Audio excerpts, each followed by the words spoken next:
મારા ઘરની પાસે એક ડૉક્ટર રહેતા હતા. તે દવા દેવા માટે રોજ મારા ઘરે આવતો, કારણ કે મારો છોકરો બીમાર હતો. પરંતુ એક દિવસ ડૉક્ટર આવ્યો અને પછી મારું નામ નેહલ છે અને હું એક પરણેલી મહિલા છું. મારે 2 છોકરા છે.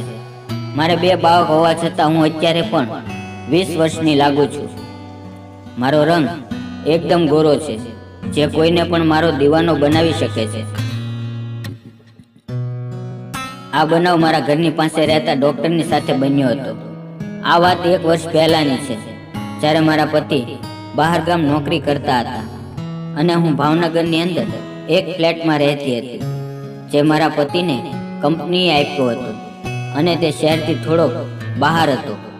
એટલા માટે ત્યાં આજુબાજુ દવાખાનું કે માર્કેટ હતી નહીં.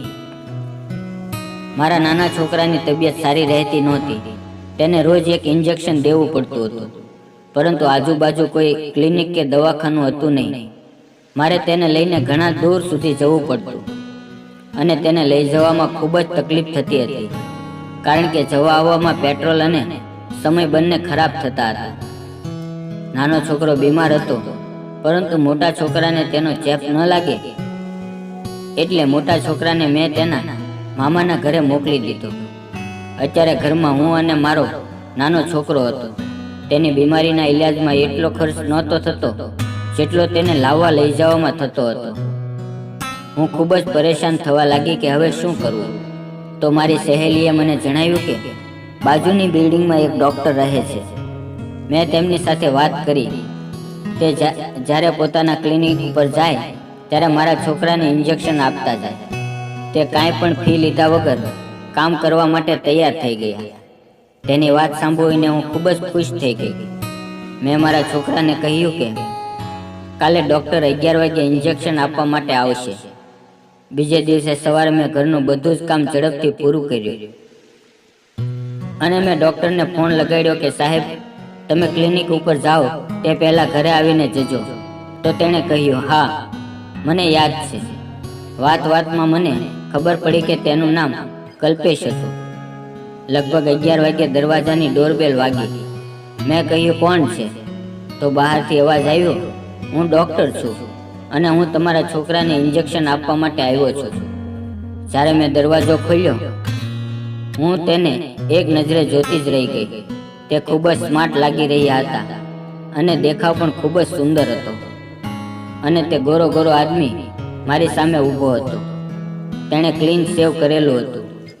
તેની આંખો ઉપર નંબરના ચશ્મા પણ હતા. મેં તેનું સ્વાગત કર્યું. સાહેબ, આવો અને અંદર બેસો. તો તેણે કહ્યું, તમારો છોકરો ક્યાં છે? મેં કહ્યું, તે અંદર બેડરૂમમાં આરામ કરી રહ્યો છે. ચાલો હું તમને બતાવું છું. હું ડૉક્ટરની સાથે લઈને મારા છોકરા પાસે ગઈ. છોકરો સૂઈ રહ્યો હતો. મેં તેને જગાડ્યો.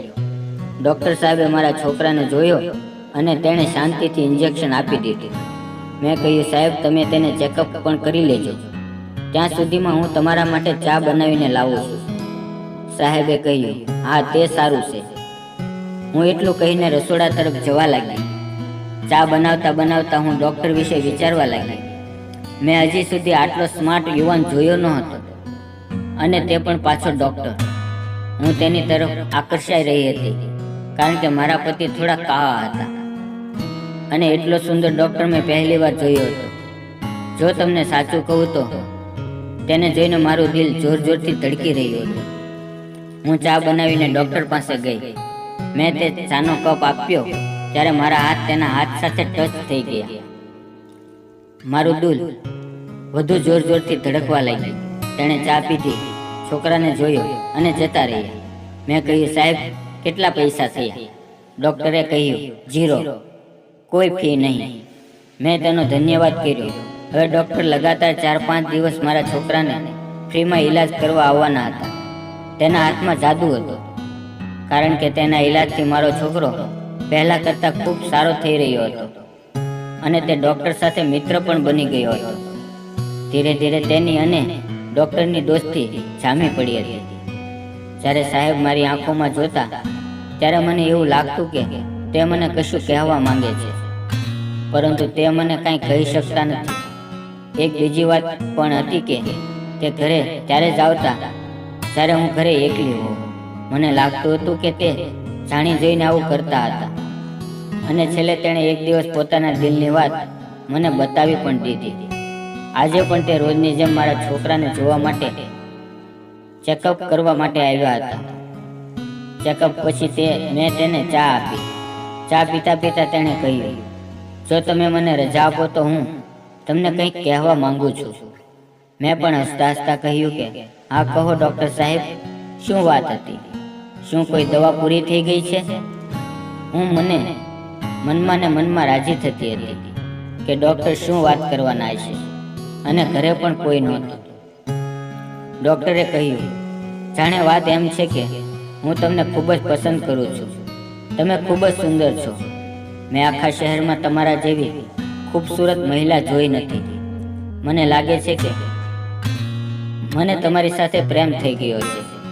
મેં તેને કહ્યું, માફ કરજો સાહેબ, હું તમારી સાથે પ્રેમ નથી કરી શકતો કારણ કે મારા લગ્ન થઈ ગયા છે. તો ડૉક્ટર સાહેબ કહેવા લાગ્યા, હા હું પણ સારી રીતે જાણું છું, પણ હવે તમે જ કહો હું શું કરું? મને તો તમારી સાથે પ્રેમ થઈ ગયો છે.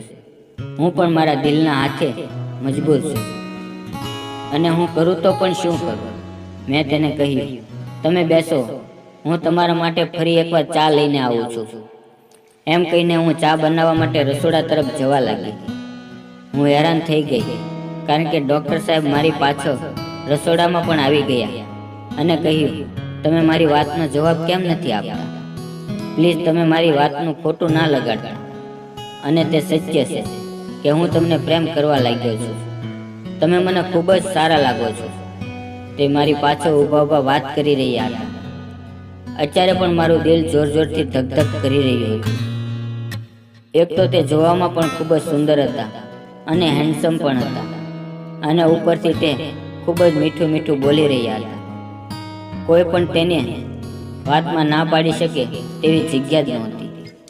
હું પણ તેને પસંદ કરતી હતી, પરંતુ હું મજબૂર હતી કારણ કે હું એક પરણેલી મહિલા હતી. મારી માટે આ વિચારવું પણ પાપ હતું. મેં ચા બનાવી. મેં તેને કપમાં ચા આપી. ત્યારે ડૉક્ટર સાહેબ બોલ્યા, સાચું કહો, શું હું તમને સારો નથી લાગતો? ભલે તમે કાંઈ ન બોલો, પણ તમારી આંખો મને સાફ સાફ કહી રહી છે કે તમે મને પસંદ કરો છો. મેં કહ્યું, નહીં, મહેરબાની કરીને મને છોડી દો અને તમે આવું ન બોલો. મને સાંભળવામાં પણ શરમ આવે છે. તો ડૉક્ટર સાહેબ કહેવા લાગ્યા, પહેલાં તમે એ બતાવો કે તમે મને પસંદ કરો છો કે નહીં. મેં કહ્યું, કૃપા કરીને સાહેબ, તમે અહીંથી જતા રહો. આ સમયે કોઈ પણ આવી શકે છે, એટલે મહેરબાની કરીને જતા રહો. સાહેબે કહ્યું, ઠીક છે, હું જાઉં છું. હું સાહેબને દરવાજા સુધી મૂકવા માટે ગઈ અને તે જતા રહ્યા. હવે ડૉક્ટરની હિંમત રોજ રોજ વધવા લાગી હતી. હું હજી મારા મોઢામાંથી એક પણ શબ્દ બોલી નહોતી. થોડા દિવસ આમ જ ચાલતું રહ્યું. મારો પતિ રવિ સાવ છોકરા જેવો છે.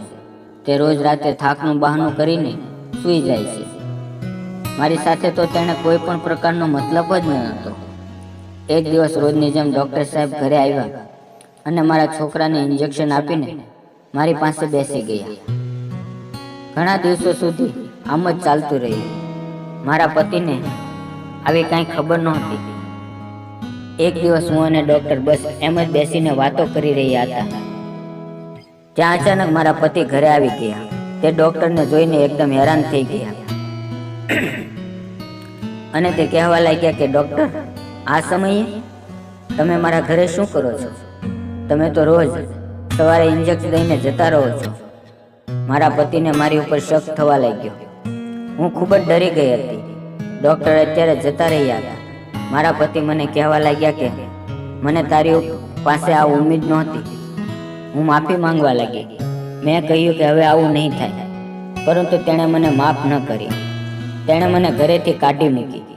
હું ખૂબ જ રોવા લાગી અને મેં કહ્યું કે હું ક્યાં જઈશ? પ્લીઝ તમે મને માફ કરી દો. હું તમારી આગળ હાથ જોડું છું. તેણે ખૂબ જ મુશ્કેલીથી મને માફ કરી અને મેં તેને વચન આપ્યું કે હું ફરીવાર આવી ગલતી ક્યારે પણ નહીં કરું. મિત્રો, વાર્તા પસંદ આવી હોય તો વિડીયોને લાઈક અને ચેનલને સબસ્ક્રાઈબ જરૂર કરજો. ફરી મળશું નવા વિડીયોની અંદર. ત્યાં સુધી આવજો. વિડીયોમાં આવેલા નામ, પાત્ર અને ઘટના ફક્ત કાલ્પનિક છે. તેનો કોઈ પણ વ્યક્તિ સાથે સંબંધ નથી. આ વાર્તા ફક્ત અને ફક્ત મનોરંજન માટે બનાવવામાં આવેલી છે. વિડીયો પૂરેપૂરો જોવા બદલ તમારો ખૂબ ખૂબ ધન્યવાદ.